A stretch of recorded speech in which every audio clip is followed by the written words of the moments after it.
Coming up on WUFT's First at 5, the first official Democrat has joined the race for governor just weeks after switching from the Republican Party. And a life sentence handed down to a Marion County man convicted of killing a toddler. And a Central Florida couple is surprised to find a 7-foot alligator cooling off in their backyard pool. First at 5 starts now. First at 5. From the University of Florida's College of Journalism and Communications, you're watching WUFT News. The Florida governor's race is starting to take shape despite Election Day being more than a year away. This is WUFT's First at 5. I'm Macy. And I'm Avlonitis. Former Republican Congressman David Jolly became the first prominent Democrat to enter the 2026 race. He represented a Pinellas County district in Congress for nearly 3 years and more recently has been a cable news political commentator. And just a few weeks ago changed his party from Republican to Democrat. With Governor Ron DeSantis' term limited next year, Jolly hopes to become the first Democrat elected governor since Lawton Chiles won in 1994. He released his first campaign video this morning saying he feels he can attract middle ground voters who want leaders to address issues such as rising housing and property insurance costs. We know we're near last in affordability and access to housing.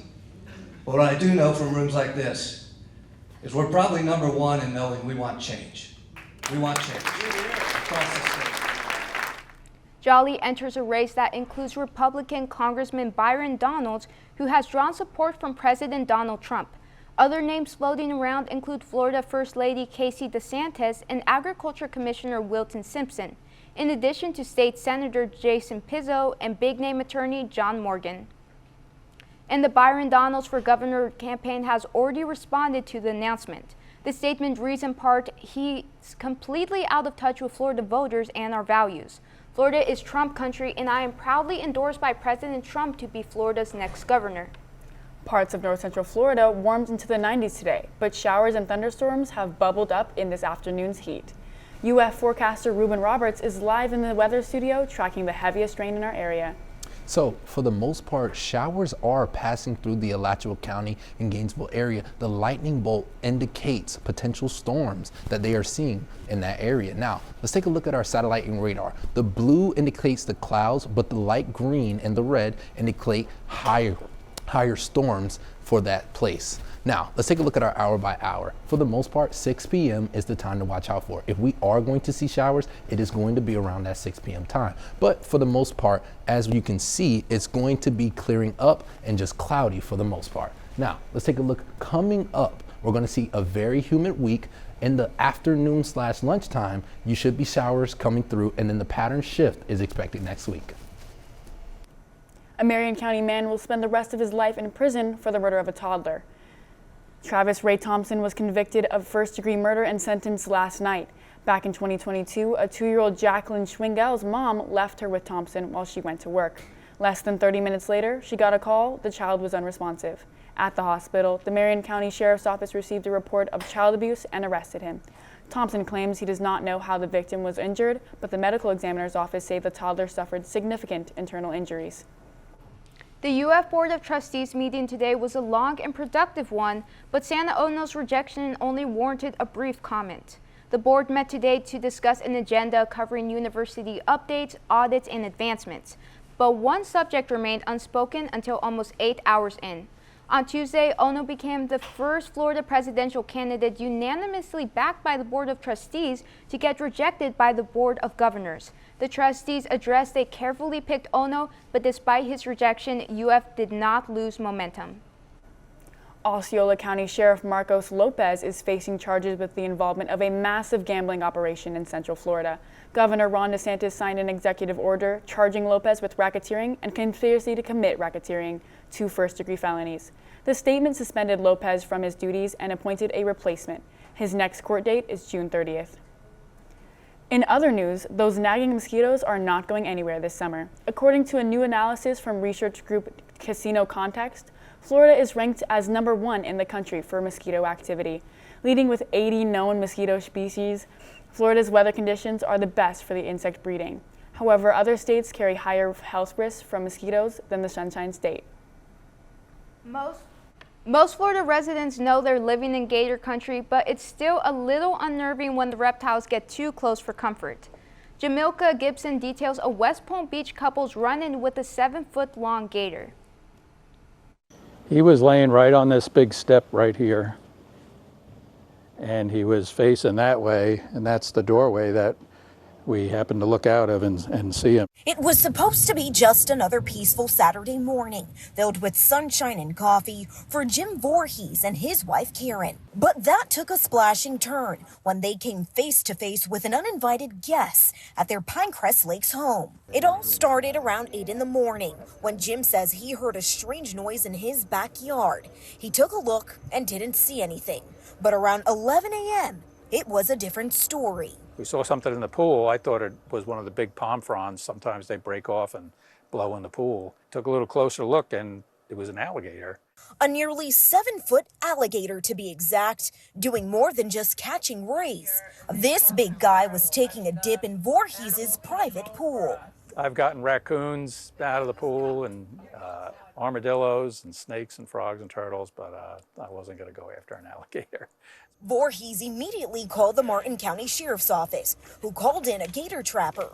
But Mr. Gator wasn't going out without a fight, twisting, turning, playing tug of war, and putting up a tense tussle with trappers. In the end, the snappy reptile was wrangled and removed. Voorhees says his yard is fully fenced, making this gator's entrance quite the mystery. Experts suspect it climbed in. One reason for that could be that it's mating season. During this time of the year, alligators are searching for mates, which could lead them to all sorts of unusual places. After an 8-year wait, Nintendo launches its Switch 2, and it drew big lines all over the U.S., like this one in South Florida this morning. The company unveiled the Switch 2 earlier this year. The original hybrid game console came out 8 years ago and was wildly successful. The new console comes with a larger and higher resolution screen than its predecessors, with improved processing power offering smoother and more vivid graphics. Fans say it was an easy choice to line up to purchase the $450 console. I actually grew up playing games, so it was only right for me, now that I can afford my own, to come out and join everybody else to get the new game, the new Nintendo. Nintendo was counting on the Switch 2 to boost declining sales. Levy County Sheriff's Office is seeking the owners of multiple cows on the loose. The pictured cows were found in Morriston, causing damage to local businesses. A brand can be seen on one of the cows, but deputies say it is not registered. All efforts to identify the cows were unsuccessful. If you recognize these cows, contact the Levy County Sheriff's Office. Coming up next, when First at 5 returns, President Trump's travel bans continue to face backlash, and his relationship with Elon Musk deteriorates. Plus, the push ahead to get the president's bill through Congress, all while the White House maneuvers trade talks and tariffs concerns.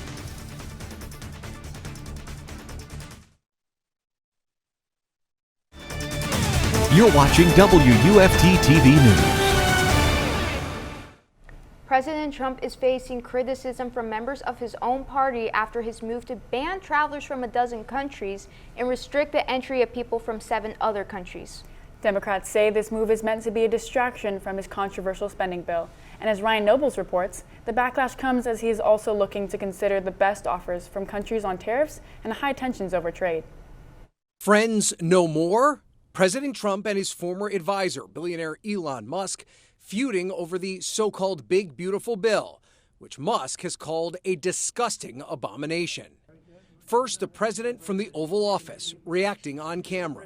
I'm very disappointed because Elon knew the inner workings of this bill. And claiming Musk is angry cuts were made that could impact his businesses. And, Elon's upset because we took the EV mandate. Then the Tesla CEO, who just left the government last week, responding in real time on social media. False. This bill was never even shown to me once. And whatever, either you get a big and ugly bill or a slim and beautiful bill. Just last week, the president praised Musk on his last day as a special government employee, calling him a great man. And Musk pledging, I expect to remain a friend and an advisor. But today, Musk claiming Trump is ungrateful for his efforts, and now Trump lamenting. Elon and I had a great relationship. I don't know if we will anymore.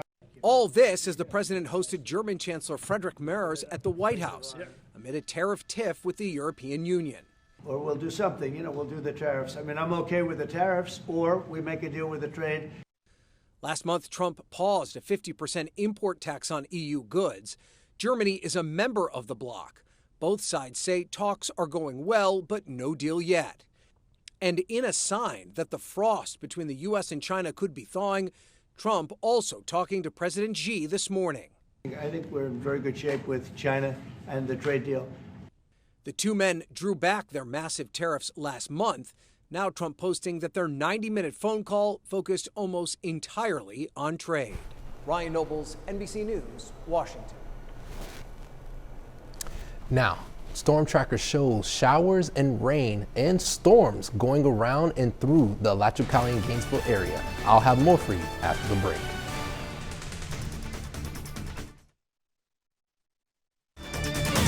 You're watching WUFT-TV News. City of Bellevue leaders are urging their neighbors to get prepared for hurricane season. They say now is the time to take action to safeguard your homes.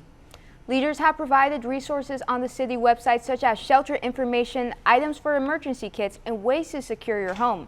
They're also asking neighbors to sign up with Alert Marion to receive emergency alerts to your cell phone or email. Hurricane season began Sunday and runs until November 30th. The weather has been so weird lately. One minute I'm inside, one minute I'm tanning, and the next I'm inside.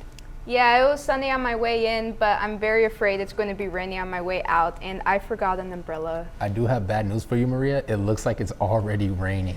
As if we take a look at our storm tracker, it's reflective that the Gainesville and Alachua County area is seeing light or heavy rain depending on where you're at currently. But let's take a look at our drought monitor as of June 3rd. So for the most part, these cities like Gainesville and Chiefland have experienced abnormally dry conditions, but take a look at Ocala. They have experienced severe drought conditions for the most part this year. But if we take this estimated rainfall, they are happy to see this as it's been mostly dry for them all throughout the year. They, over the past 3 days, have seen about an inch of rain.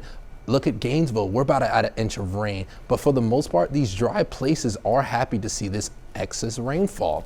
Now, let's take a look at our campus cam. It looks like it's about 82 degrees outside and potential rain depending on where you are walking on the campus. Now, let's take a look at our temperatures. So for the most part, as you can see, we're about 80 degrees, 84 for Gainesville, 79 for Lake City. That is most likely due to the showers that they have seen come through their area. Jacksonville has seen more showers and storms come through their area, so that explains their 75-degree temperatures. Quick look at tonight, 6 p.m. is about the time that you will see a few showers going through Gainesville, but as the night goes on, it is expected to stop for the most part. Let's take a look at the satellite radar. This is bringing the rain over Florida. The low pressure headed towards Charlotte is the reason we have seen more rainfall over the course of last week and going into this week. Taking a look at our future cast, this will show you over the course of the next 2 days. For the most part, it could be spotty over the night. For the nighttime, you're not going to see much, but in the morning, you're going to start to see light spots and light rain potentially coming through. But as Friday goes on, lunchtime is the time to watch if it's going to get rained. Now, taking a quick look at our Friday morning lows, 70-degree temperatures is to be expected, but the highs are 90, and take a look at the chance of rain for Florida going into Friday. It's a 70% chance that we're seeing rain and storms coming through Florida. Weekend forecast. Look at Sunday and look at Saturday. We're seeing about a 60% chance around lunchtime of storms and showers coming through that area. Quick look at the severe risk. These are places being affected by the low pressure that is sending them scattered storms, sending them isolated storms. But let's take a quick look at our 7-day outlook. For the most part, you're seeing a bunch of storms and showers all throughout the week, but Thursday is your anomaly. That is when it's going to be really dry. The city of Ocala is bringing back the fireworks for this year's 4th of July celebration. Last year, the city's drone show fell flat with neighbors and received several complaints on social media. This year's celebration will include live music, a kids zone, and fireworks set to go off at 9:30. The city will also have shuttles from Tuscaloosa Park. The event is free to neighbors and kicks off at 6 p.m. Transportation for the event will be available from 5 to 11 p.m. For more information on shuttle services for the event, visit the City of Ocala website. Coming up in sports, the Kansas City Royals just hit the jackpot. Former Gator baseball star Jack Caglione is shining bright like a diamond in the majors. And over on the gridiron, with breakthroughs in recruiting and breakdowns off the field, Florida may have some things to tackle as the 2025 season approaches. We'll be back with more after the break.